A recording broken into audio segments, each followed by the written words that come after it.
Yet back when the century was still young and Americans were still naive, it took a wasp specialist to teach them there was something worth studying about the birds and the bees. Professor Alfred C. Kinsey. Kinsey really was the father of sex research in this country. Kinsey was a biologist by profession and by temperament a collector. For the first 20 years of his career, he'd collected gall wasps as a professor of zoology at the Indiana University at Bloomington. It was at that sleepy Midwestern campus that the bow-tied bug hunter hit on a new subject, almost by accident, the study of sex. Just to say the word sex was dirty. You were not a nice person if you used that word. In 1938, newlywed seniors Alice and Morris Binkley had a pretty good idea that marriage involved sex. But the only information Alice had was from her high school nurse. About the only thing I remember was she said that if you went to church with a boy and you sat with him and you shared his songbook and you held the songbook and your little fingers stuck out like this and his hand held the other side of the songbook and your little fingers crossed, that was sex. He thought it was just incredible that people were being launched into, adult life, being so incredibly stupid about sex.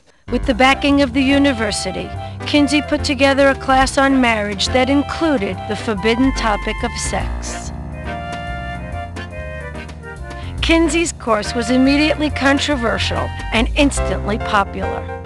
He put up pictures, he taught mechanics, he even used the words penis and clitoris, which were utterly exotic to many of his students, including Alice and Morris Binkley. We were pleased to get any information we could get, and we would have been happy to get more. The more questions Kinsey got, the more he realized how little anyone, including his fellow professors, knew about the subject. If somebody says, "Is masturbation harmful?" He'd say, "I don't know. It never hurt me. Did it ever hurt you?" And they'd be taken aback. "Well, I guess not." He'd say, "Well, let's ask the others, find out if it hurt any of them."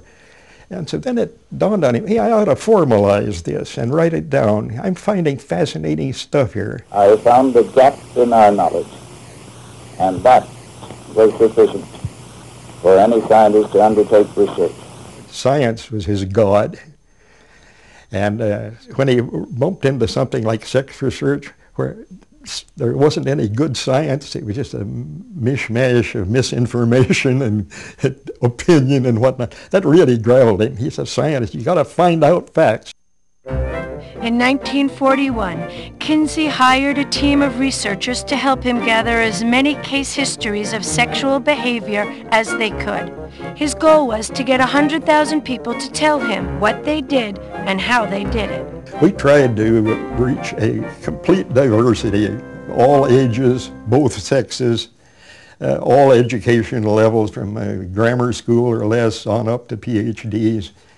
We cast a wide net, I must say, because Kinsey was very interested in variation in human behavior.